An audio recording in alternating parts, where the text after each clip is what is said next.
Hey, yo, ladies, gentlemen, fellas, with week 3 in the books, we look ahead now to week 4, and it's going to be our early week best plays type of a video here. My name is Vetri, and welcome to the channel, ladies, gentlemen, fellas. I'm excited to have all of you after what was a very successful week 3 all across the board. The stacks that were chalky and all that type of stuff played well. The chalky running backs got you there in some situations, especially if you're playing different types of cash games. Overtime helped some of those running backs, i.e. Miles Sanders to an extent. But the big one was Dallas and Seattle, some of those obvious kind of spots to stack lineups, and it paid off for now what is like every single week for Dallas so far this season. So something to keep an eye on as we move forward, and probably continue to play those players as they're going to be on this slate again from both Seattle and Dallas in spots that have another 50 plus points implied. So we're going to go through every single position. If you are brand new here, welcome. I cover daily fantasy sports with the head honcho right now in town in the NFL is going to get a lot of the attention. And I put out a lot of content in both podcast and YouTube video form, and you can go to my Twitter at DFS. I usually pin up my schedule to start every single week, and you can see that we're doing about 1 to 2 shows usually every single day during the NFL season for sports betting, DFS, season long, all that type of stuff. So if you want to be as informed as possible but not put in all that time that it takes, you just come right here and I try and give it to you in a nice digestible manner. Before we start with the week 4 best picks early on in the week, that is, please do hit the like button for me one time and the big old subscribe button, as we are going to be approaching 30,000 subscribers this week. I appreciate all of you a ton. If you're not already subscribed and you have seen content of mine before, take 2 seconds of your time, bottom right hand corner, whether you're on the podcast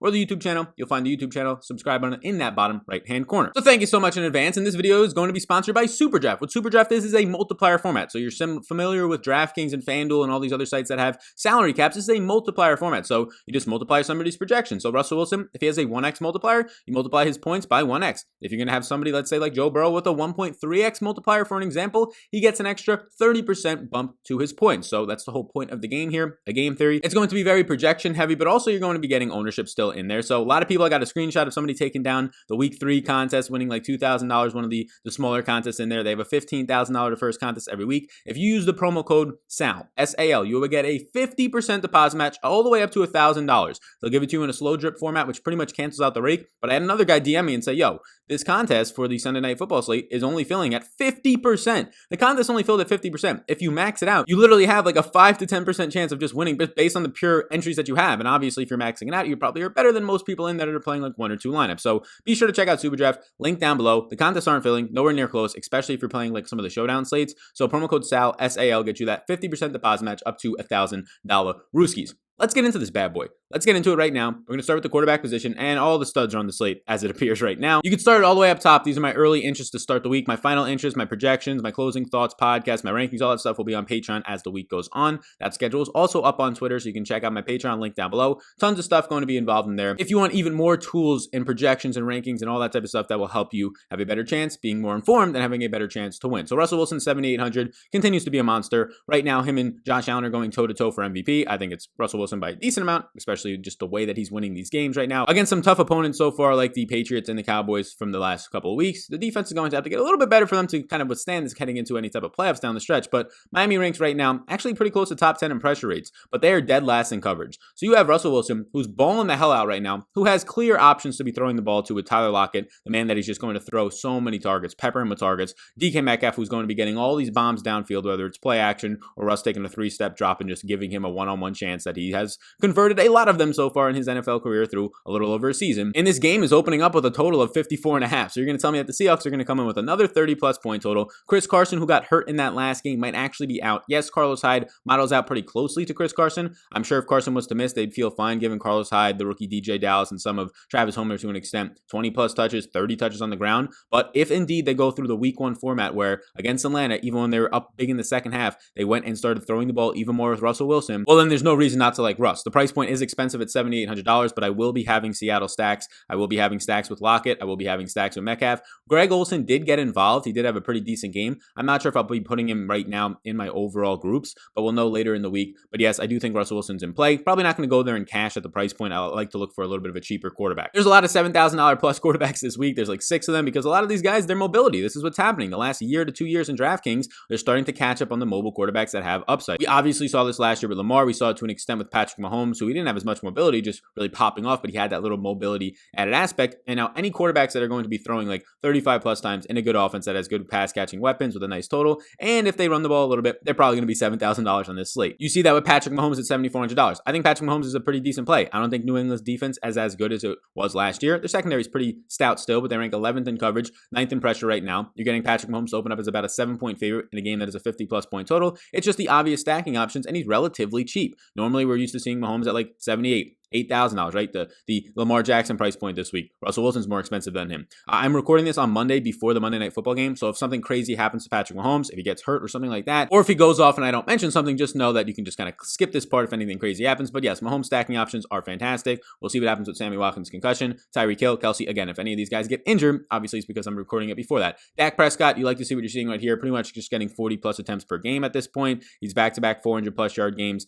50 plus attempts in this last one. There's a 54 overall total. Cleveland is a pretty good defensive line. They're 6th in pressure right now, but not as good when it comes to the secondary play. We'll see what happens with some of their injuries in their secondary, but I like Dak. These stacking options are pretty clear. You still have a pretty fairly priced Amari Cooper, pretty fairly priced Gallup, CeeDee Lamb, who didn't play on that last drive, which was pretty interesting to see, not playing in a lot of the 2-minute drills. He got a hot start early on, but then he didn't do anything in the second half. We'll see if anything comes up on an injury report later in the week. Maybe that kind of says why, but CeeDee Lamb's still in the 5K range. Dalton Schultz is still a cheap option who saw a decent amount of targets. Not a great target share, just 10%, but he did see some volume with 6 targets. There's a lot of spots to go with Dak, $7,200. A lot of these guys look pretty similar up here. If I'm playing one of them, I'd probably go all the way up to Russ in that matchup, but I'm going to be playing a good amount of them. Now we start to get out of this range, and $7,000 flats, the last $7,000 quarterback I'm interested in. Kyler Murray, and we mentioned it on the show. Kyler Murray's rushing ability is keeping him afloat. His passing has not been that great. Now he got 270 passing yards, but he threw 3 picks. So his passing, in terms of fantasy and real life right now, has not been that great. His mobility on the ground is bailing him out. That's $6,800 last week. It did it again.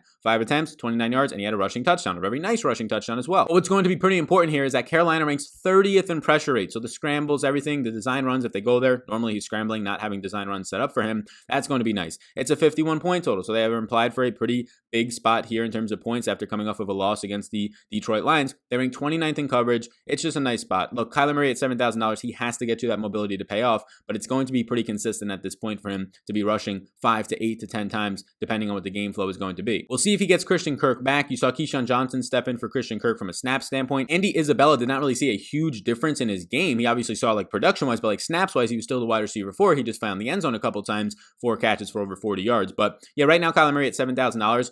He's been the cash quarterback for like 3 weeks. His price tag only goes up $200 in a fantastic matchup with a good team total. He's going to look like a very strong cash option yet again this week, but I am concerned that if somebody, I don't think it's going to be Carolina, but if somebody can just stop him from finding the end zone, right, and just finding a lot of rushing yards on the ground and getting you pretty much like 8 to 10 fantasy points plus on the ground each week that he has so far. If somebody stops that and he has to rely on his passing game, it has looked like a concern, but I think this matchup is fine. It's neutralizing. You get into the 6K range now, I have interest in Desean Watson. Minnesota ranks 22nd in coverage. They rank 23rd in pressure. Will Fuller came back last week and he looked good. Randall Cobb finally in the middle of the field was getting open and he developed some sort of a connection with Desean Watson. It's a 52 overall total. You have a 4-point favorite right now in this Houston team coming off a loss against Pittsburgh. I like him right now, averaging about 19 fantasy points per game. He'll probably project out for a little bit above that when my projections drop on Patreon. Again, you can get him linked down below on Wednesday. Cam Newton. So Cam Newton continues to just be dominating on the ground. Now, he didn't have a crazy good game, didn't find the end zone like he has twice the previous 2 weeks on the ground, but he still gets the usage on the ground. 9 carries for 27 yards. It's going to open up there. Rex Burkhead was actually getting the goal line touchdowns this week instead of Cam Newton.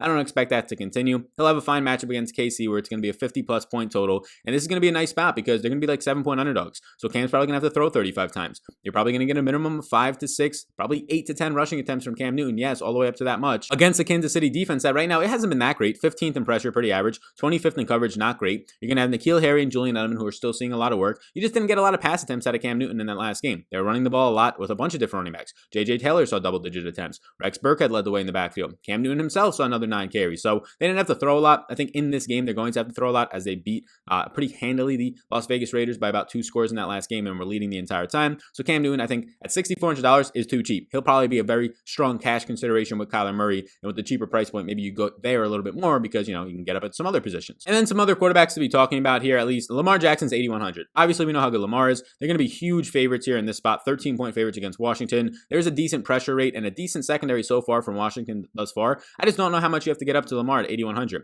Maybe if there's just a play of the week at $4,000 at running back or minimum price guy that you can get into your cash lineups and you just want to secure like 22 plus fantasy points or 20 20 plus fantasy points from Lamar. But in this spot, there's so many other good quarterbacks in the slate. Russell Wilson, Mahomes, Dak, Kyler Murray, Cam Newton, all those guys we just talked about that are cheaper, that have mobility as well. I'm probably not going to get there. They're not as big as favorites, which usually leans more towards the running game. Probably won't get there as much. Josh Allen at 7,300, the only $7,300 quarterback that I'm not fully interested in at this point. And it's mainly just because I like the other ones a little bit better. From a GPP standpoint, yeah, he's fine. It's just a matter of who you're going to stack him up with as your second option, right? John Brown went down in that last game. So if John Brown's healthy, I like Josh Allen a little bit more from a GPP standpoint. I prefer others in cash. But yeah, Stephon Diggs will have a much better matchup where he got Ramsey last week. He'll have an inexperienced Arnett or Mullen or all these guys, LaMarcus Joyner in the slot against Oakland, a bad secondary that ranks bottom 5 through a couple weeks, bottom 5 in pressure rate right now. Josh Allen has just been fantastic. For somebody who never had a 300-yard passing game, he's had 3 in a row, a 401 last week, another 300-yard game this past week. He had 4 total touchdowns and a rushing touchdown in week 3. It's going to be about a 49.5 overall total to open up here. It's a very good spot for Josh Allen. I'm fine with him in GPPs.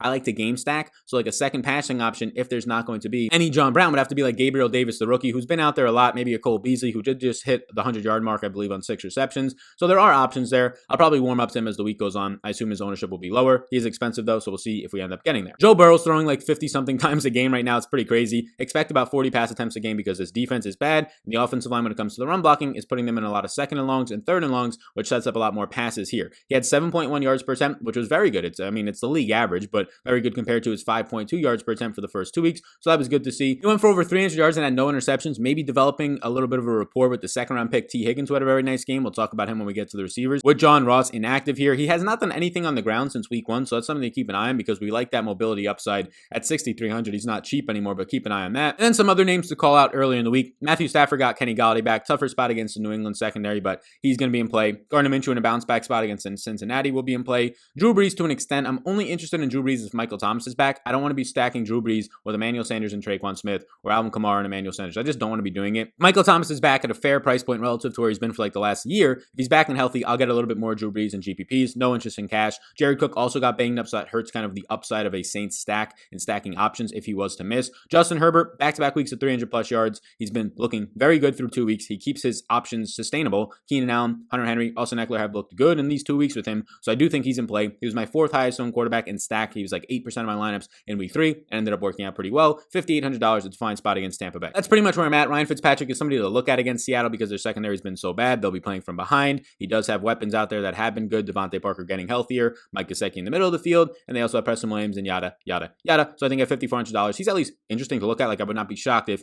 a Ryan Fitzpatrick, Devontae Parker, Gesicki, run it back with whichever receiver from Locken or Metcalf you want, wins a GPP in this situation.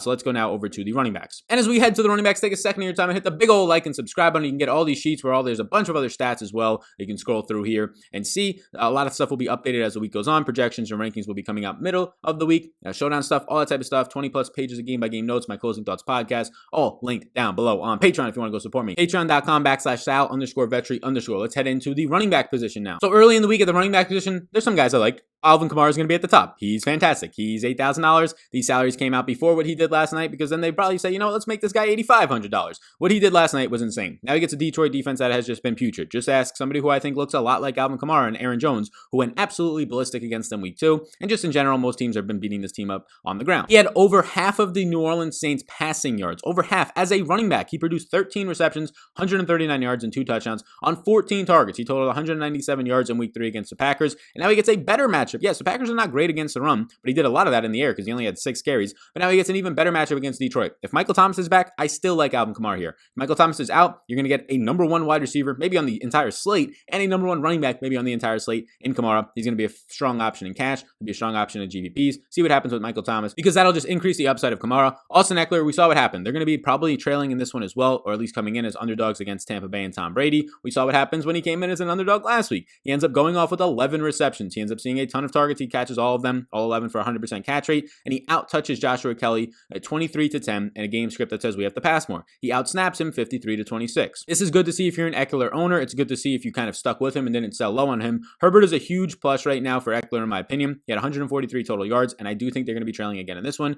He's in play for me, mainly in GPPs, but again, I think you can get to him in cash, but mainly in GPPs for me. So without seeing what Clyde Edwards-Helaire does on Monday night, I stistill have interest here. He's just too cheap for a 75+% opportunity share for getting all the goal line and red zone work right now for this team. team, you can project him pretty easily for 16 plus touches, 1.5 touchdowns per game. Over that number is what running backs score in this Patrick Mahomes offense, and New England ranks only 22nd versus the run. $6,400 is a little bit too cheap. Like he was just $7,000 plus a week ago. Yes, he got halted on the ground, but he still got all the work, and he ended up seeing 5-6 receptions in the air. And especially if he has a good game tonight or even goes off tonight, hopefully he stays healthy, so this is all relevant for everybody now. But if he goes off tonight, he's going to be like $1,000 underpriced. So Clyde Edwards-Helaire looked a little bit too cheap in my opinion. Kenyon Drake continues to drop in price. I mean, he's been like $5,900 to $6,000 tag, but he should be more, but he's getting all the work. It's just Kyler Murray stealing all the rushing touchdowns. Murray has like 5 rushing touchdowns so far, getting a ton of rushing yards as well. Kenyon Drake did have 18 carries and 19 overall touches for 79 yards last week. It just didn't do much for you because he didn't get a lot of receptions. Just 1 reception overall. Yeah, Chase Edmonds actually ended up seeing more targets and receptions, doubled him with 2 targets and 2 receptions.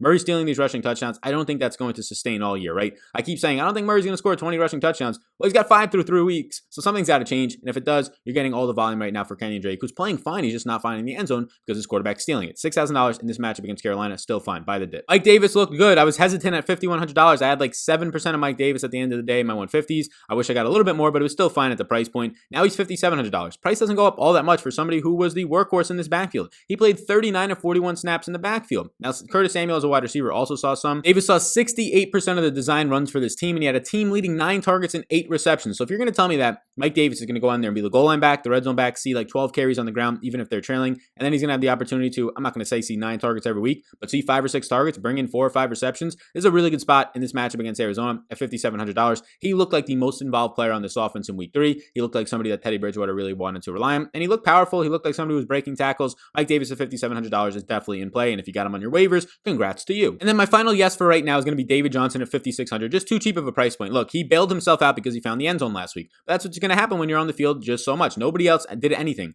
CJ Prosise, their running backs, are like 1 touch. It's David Johnson's backfield. Now Minnesota ranks 31st, second worst against the run through 3 weeks. And like I said, he got bailed out because he scored a touchdown in week 3. He had 15 total touches for 46 yards. But again, CJ Prosise just 1 touch in the backfield in terms of carries. He's the workhorse here. Now he gets a better matchup. He's still too cheap at $5,600. If you're going to tell me that he's going to run 25 to 30 routes, if you're going to tell me that he's going to see in a neutral game script, not one where they're trailing by a good amount like they were against Pitt, in a really tough matchup like they had against Pitt, if he's going to see 15 touches on the ground, maybe 2 or 3 receptions, it's a good spot at that price point. And then there's a lot of running backs that I want to at least monitor and look into. Zeke's obviously fine at $7,800. Nothing wrong with that. I'd rather have Kamara this week, but Zeke's going to be in play. He played 98% of the snaps. Tony Pollard should be dropped in all leagues unless you really want to have him as a handcuff in a deep league, but 98% of the snaps. Continues to be heavily involved in the passing game where he sees 12 targets. He had a couple of drops, so he only brings in 6 receptions on 10 targets. It was 18% share. He does have a tough matchup against Cleveland that has a good defensive line, but he's involved in so many different aspects, especially around the goal line, especially in an offense that's getting to the red zone a lot. He's fine, of course. Similar analysis for Dalvin Cook and Derrick Henry, who played each other last week and both had great spots. Dalvin Cook had pretty much like a career game. He had 24 total touches for 199 yards. Now gets a good spot against Houston. He'll be in a lot of my GPP exposures. I would assume probably somewhere around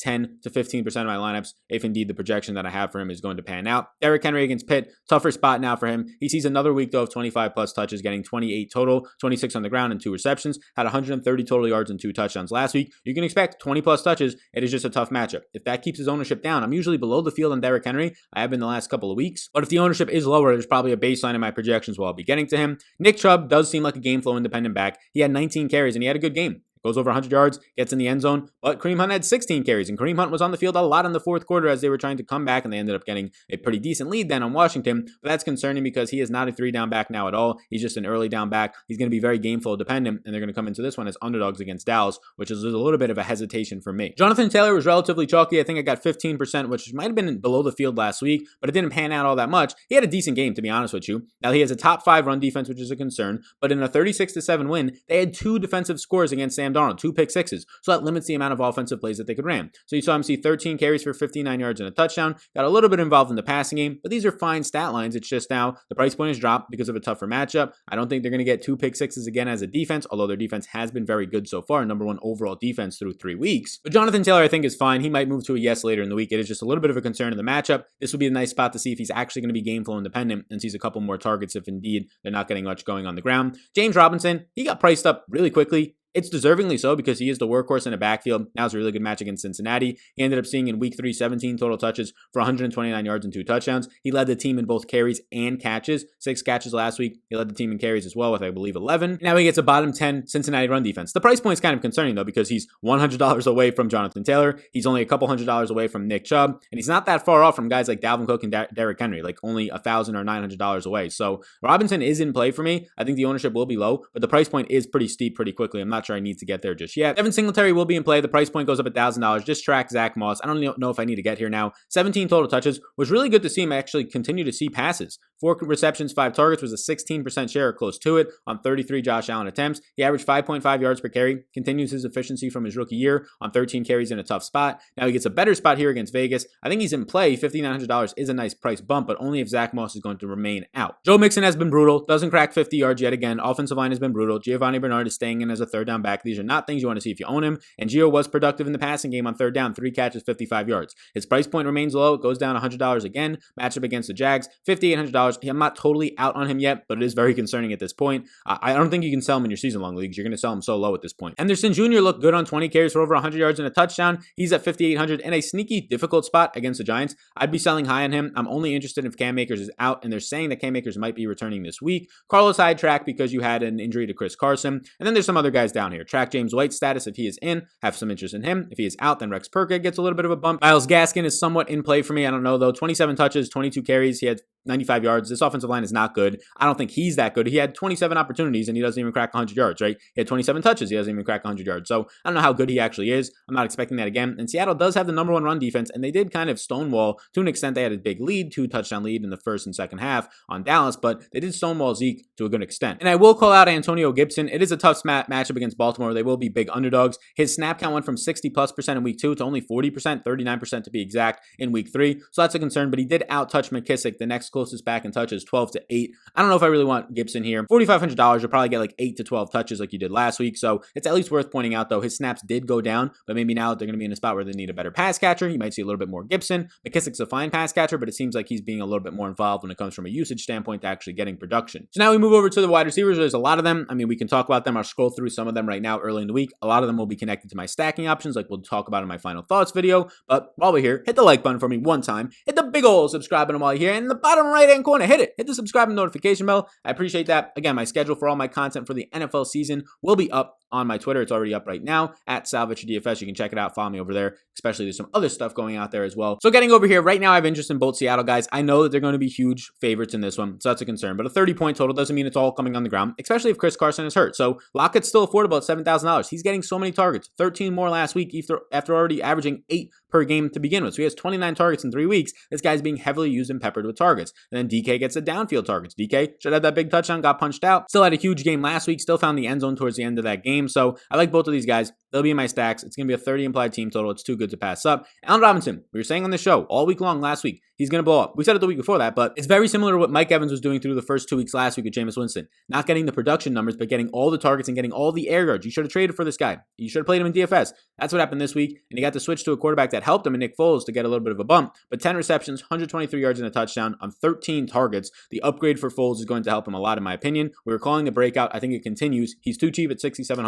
The Colts defense has been good, but Allen Robinson is an elite wide receiver, in my opinion, and he's underpriced. Keep an eye on Chris Godwin. Didn't have a great target share, just 6 targets, but found the end zone. 5 catches, 64 yards and a touchdown in week 3. He's a fine option, and obviously probably just mainly for me stacks with Tampa Bay. Maybe I get a couple other spots at $6,500, but keep an eye on his ankle injury. I think it was an ankle injury late in that game. See what happens throughout the week. If he's out, it does help some guys like Scotty Miller, mainly Justin Watson, like we saw last week when he was out with a concussion. Keenan Allen, I like at $6,500. Maybe a sell high spot in your season-long leagues, but I think he's fine for DFS. $6,500, and you're looking at Herbert just staring this guy down right now. 17 targets in week 3. Yeah, 17. Caught 13 for 132 yards and a touchdown. He looked very good, and Herbert's going to continue to be the starter here in a game that they're going to have to play catch-up, and a good matchup for him against Tampa Bay. Keenan Allen looks like one of the best wide receiver plays on the entire slate early on, and a very strong cash consideration. Kenny Golladay, $6,000. He's going to get Marshawn Lattimore this week. I think he can beat that matchup, especially from a contested catch standpoint, but it's definitely a tough spot. But in his week 3 debut, he saw a team leading 7 targets, 6 catches, 57 yards, and found the end zone. He's only $6,000. Will Fuller, I got interest here. here. Will Fuller looked very healthy in week 3 in a tough matchup against Pittsburgh. Now he gets the exact opposite against Minnesota, who's been down a bunch of cornerbacks, who has bad cornerbacks to begin with right now. He produced on 5 targets, 4 receptions, 54 yards, and a touchdown, so on 18.5% target share in week 3. Now gets a strong matchup at $5,900. Yes, please. And I do think that there's opportunities to have some Houston stacks here. We know Desean Watson's ceiling. We know Will Fuller's ceiling, right? That's a nice combination. And then you have other options to choose from Randall Cobb and Brandon Cooks in there, and then a run back option of maybe the rookie Justin Jefferson we're about to talk about, Adam Thielen, Dalvin Cook. I do think that's a sneaky spot to game stack the Houston and Minnesota game early in the week. In the end, Devontae Parker right now I like, but keep an eye on his injury status. He was definitely playing banged up on Thursday night, but he gets a little bit of the mini bye with 10 days off or so right now, and he's a nice option to run back your Seattle stacks with. Or maybe if you really want to get frisky and play Ryan Fitzpatrick and some stacks there with Devontae Parker, and then running back the opposite side because they're going to have to be passing. But Devontae Parker looked good on Thursday night for being somebody that was banged up. It's a brutal Seattle secondary, so I think he's going to be fine at $5,700, and he might actually be lower owned. I think he'll be in a lot of my Seattle run back options. I have DJ Moore as a yes. He could be a maybe early in the week, but he had a bad week 3, and you have Robbie Anderson continuing to produce, but I think a lot of people will be down on him, which lowers his ownership. 2 catches for 65 yards and just 4 targets. By the dip here, I do think that Mike Davis is going to continue to not see 8 and 9 targets. Those are going to slowly be filtered over to DJ Moore in a situation where it's a nice matchup against Arizona. Patrick Peterson, I hate to break it to you, he's not good. He was not good all of last year. I know the name sounds like he's a good player still, but he's not good. He wasn't good last year. He has peaked in my opinion. I think he's still a quality player. I don't think he's an elite player that will shut down a guy like DJ Moore, so he's in play for me. And then we get to a very long list of maybes for me. Look, Hopkins is fantastic. He's just expensive. He should be a cash game priority if you can get him there, but don't try and jam him in if it makes you really weak at other positions. Another 10 catch over 100-yard performance for him. It's a nice spot again against Carolina, maybe the best spot. So yes, I'm going to be trying to play DeAndre Hopkins in cash because it just seems like a walking 20 to 30 fantasy points, but I'm not going to force it in if we don't get value at other positions. Michael Thomas is also in a fantastic spot against Detroit, who has, Jeff Okudah, but that guy's not going to be guarding Michael Thomas. You have to see if he's healthy. Probably only a GPP play for me in stacks of New Orleans. And then some other interests, if you're listening, Tyreek Hill, Stephon Diggs will have a much lighter matchup now against Jalen Ramsey, as he gets a bottom 5 secondary, so far ranked 28th in Oakland, and very young players in Arnett and Mullen out there. You're going to have Cooper Kupp played 90% of the snaps in week 3 and popped off 9 catches over 100 yards and a touchdown, so a pretty whopping 32% target share overall. Solid spot this week against the Giants. Other names on the list, other guys that are going to be in some of my stacks for team, one-off options as well. Amari Cooper, Juju Smith-Schuster, worth pointing out Deontay Johnson got hurt, and once he got hurt, Chase Claypool was already playing over James Washington in week 3 as the wide receiver 3, ended up seeing the most snaps on the team. We'll get there in a second, but maybe somebody to keep an eye on if Deontay Johnson is out for DFS this week, and also your waiver wires. Mike Evans, Robert Woods, Michael Gallup, Tyler Boyd, all these guys that I kind of talked about their quarterbacks, they're going to be stacking options for me. We don't have to get too in-depth on them. They're good players. They're getting open. They're having production, and they correlate with their quarterbacks. Some other options down here, track DJ Shark's injury. Odell is quickly fading away from me at $5,800. Not sure if I'm going to get there, but Dallas' secondary, again, has been atrocious, and they're really beating up. Owuzie missed the game. They had some injuries within that game. Trevion Diggs is like their best cornerback right now as a rookie, and yes, he has looked okay and solid and has made some big plays, but he has not been elite or anything like that, so it's pretty easy for guys to get open against them. Julian Edelman, AJ Green, CeeDee Lamb, just some other names to kind of call out. Justin Jefferson is the rookie I want to talk about. 7 receptions, 175 yards, had a 71-yard touchdown, and that touchdown, 9 targets. It was a coming out party for sure. Insanely impressive, 36% target share, so the volume was there. Another great spot against Houston. There can be some sneaky snacks in this game. Like I said, Houston and Minnesota, I think either way it's sneaky stacks whether you want to play Desean Watson, probably the spot that I like the most, but Kirk Cousins, Adam Thielen, and now Justin Jefferson, if this is who he's going to be, he was mainly like 99% of his snaps in the slot in college. He played on the outside in this one, and he was a big play receiver for them. So it could be a nice spot to target. He is priced up now to $5,200, but I think it's fine. I don't know if I want to go to him just yet in cash, but the matchup is very good. CeeDee Lamb at $5,400 is too cheap. Price point really doesn't change since last week. He had a hot start in week 3, but then he didn't play much. Didn't play in the final 2-minute drive as Noah Brown came on the field. Cedric Wilson got a lot of long touchdowns, which kind of hurt. They had a lot of long touchdowns in general. Cedric Wilson, Michael Gallup had the long one, which kind of hurt CeeDee Lamb's in the middle of the 20s role, but he's definitely still in play at $5,400, especially if people now jump off of him, and he's going to be lower on because Gallup had one big week. We'll kind of track that. And there's some other names, Randall Cobb for those Houston and Minnesota stacks. Hunter Renfrow will be an important guy to actually keep an eye on more times than not because you had no Henry Ruggs last week, so track his status. And Brian Edwards, the other rookie, ended up leaving and getting hurt. So what ended up happening was Zay Jones and Nelson Aguilar had to play, guys who were kind of washed up and not good. And Hunter Renfrow saw a bigger usage game overall, had the best game out of all those players on Vegas in the receiving game. I'll talk about another rookie who kind of broke out. He's only $4,500 and gets a strong matchup against Jacksonville. I actually have interest in playing him in not cash, but in DFS tournaments, and definitely picking him up across the board in waiver wires. John Ross was inactive, so Higgins got to lead his team, Cincinnati wide receivers, in snaps. 79% of the snaps, 57 total. He had 5 catches for 40 yards and 2 touchdowns, but the nice thing was 9 targets. It was a 21.4% target share. Tyler Boyd was the leading receiver, and he looks like the alpha on this team ahead of AJ Green now, but T. Higgins had a nice connection. 9 targets is good to see. 21% target share at just $4,500. Chase Claypool, like I said, he ended up leading the Pittsburgh receivers with 76% of the snaps once Deontay Johnson went down. Saw only 4 targets, but if Deontay Johnson misses, Chase Claypool very much might operate as the number 2 receiver ahead of James Washington because he was starting to do that in week 3. I'll call about another rookie because John Brown got hurt and he left, and then Gabriel Davis in the second half caught all 4 of his targets for 81 yards, and he's been playing on a lot of snaps. Had the second most snaps behind Steph Diggs. That's another rookie to keep an eye on. He's only $3,200. So if John Brown was to miss, Gabriel Davis at $3,200 becomes a legit GPP option that is very cheap and opens up a lot of expensive players like Hopkins and like some of the running backs at the top of the list. I think that's all we can talk about right now. Just track the injuries of John Brown, of Deontay Johnson, Henry Ruggs, Brian Edwards, all some of these guys important to look at. Andy Isabella, I will call out that I have no interest. He's priced up. Maybe not no interest. It's a good matchup, but here's the thing. He produced because he got 2 touchdowns, and everybody just in general in fantasy loves Andy Isabella because he should have been really good last year, but didn't get a lot of opportunity. Christian Kirk was out. If he's back, it hurts Andy Isabella. But Andy Isabella didn't get a huge role increase. He still ran as the wide receiver 4. It was Keyshawn Johnson who got the Christian Kirk role because Andy Isabella plays, for the most part, they want to put him in the slot, not on the outside, where Christian Kirk has been playing on the outside this year. So although he caught all 4 of his targets and 2 of them ended up being touchdowns, he might go higher on than he should be if Christian Kirk misses again, even though his snaps are not changing. So I'm probably going to be out on him unless he remains completely low owned. He'll be in a group for me for Arizona stacks, but I don't think I'll get as much as probably what the field is going to get. So there's a lot of notes about the wide receivers early on. Hopefully that helps. Let's move quickly into the tight ends now. And as we get to the tight ends, I'll call out yet again that you can sign up for Superdraft using the promo code SAL, that is SAL. You will get a 50% deposit match up to $1,000 Rooskies. You get it in a slow drip format, so it basically cancels out the rake. But a lot of these contests aren't filling, so you don't even have to worry about the slow drip break. You're pretty much just getting extra money put into your bank account as you use it. So be sure to check that out. Promo code SAL, SAL on Superdraft, the multiplier format. I do have projections on my Patreon linked down below for that. So tight ends are early in the week. There's some injuries like Jared Cook to track. He left that game a little bit early and was limited against the Packers, but he wasn't playing out wide as much. The rookie Adam Trautman was actually playing out wide a little bit more than he had the first couple of weeks. Maybe that's a factor of no Michael Thomas, but keep an eye on that. Not going to be interested in Jared Cook for those reasons. Kelsey is the top price, the top dollar Rooskies, dollar bills, but he's mainly going to be getting in my KC stacks. I'm not sure I want to be playing him as a one-off or in cash at the price point, but it'll be in those Kansas City stacks, especially because Mahomes is relatively cheap at $7,400. Waller got shut down. Billy Belichick shut him down for 4 targets, 2 catches, 9 yards. That's what he does. But it's a better than expected matchup in week 4 as Buffalo has struggled so far to start the season, especially in the middle of the field. Hunter Henry looks like one of the best value tight ends to start the week, at least at $4,600. Saw a 15% target share last week. He's now seen 7+ targets in 3 straight weeks and has a connection with Justin Herbert early on. Solid spot for him. Mark Andrews is in play for me. Mike Gesicki, Jonnu Smith, TJ Hawkinson, I'll dig into a little bit more as the week goes on. Nice to see an increased target share for Jonnu Smith in this past week. He got a good amount of targets with no AJ Brown. That'll probably change if AJ Brown's in, so track that status. Some other guys, Evan Ingram, 16% target share, just 3 catches for 22 yards. This offense is brutal, but he's only $4,400. He's a much better tight end than $4,400. It's just a matter of can his offense sustain drives. They're not doing it right now. We'll see if they can. I'll still be interested this week. Dalton Schultz just saw an 11% target share, but his team's throwing so much that he still ended up seeing 8.8 fantasy points, 4 catches for 48 yards on 6 targets.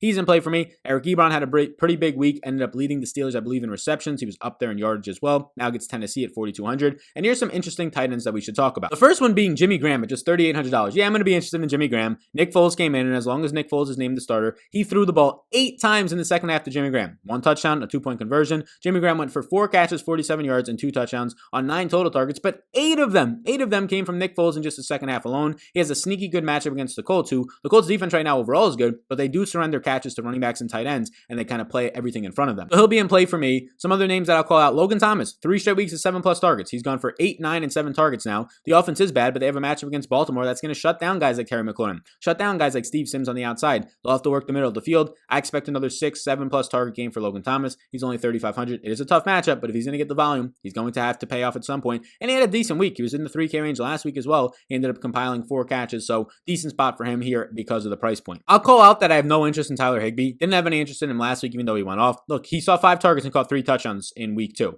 In this past week, he only sees 2 targets. That's not good. So he's very much so touchdown or bust. And if he's going to be expensive, like $5,700, I can't be relying on that. I'd rather pay for guys like Logan Thomas, pay for guys like Hunter Henry, who are going to get me 6, 7, 8 targets than a guy who's going to get me maybe 3 or 4 targets, but he's going to be $1,000, $2,000 more expensive. Not going to be something that I want to do. No interest in Jack Doyle as he returned. He was outsnapped. Maybe it was an injury thing, or maybe it was just Mo Alley Cox looking better. Mo Alley Cox ended up outsnapping him 34-33, and he out-targeted him 3-0. Jack Doyle was not targeted. Mo Alley Cox on one of the 3 targets ended up finding the end zone scoring. So that's where I'm at early on with tight ends. There'll be a little bit more detail as the week goes on in my final thoughts video that comes out on Fridays. And also my closing thoughts video will talk about my exposures over the weekend, things like that for the Patreon members. That's exclusive to Patreon, linked down below. So this is right now, early in the week, the best picks video, the early look video for week 4, the NFL, daily fantasy sports, Slate. We'll have some sports betting content as the week goes on. I appreciate you all tuning in. And before you go, if you can hit me with the quick old like button, the big old subscribe button that's popping up right now. Thank you all so much. I appreciate you tuning in. Be sure to check out SuperDraft. Promo code SAL gets you that 50% deposit match up to $1,000 Rooskies with the slow drip format. You all rock, and I'll see you in the next one.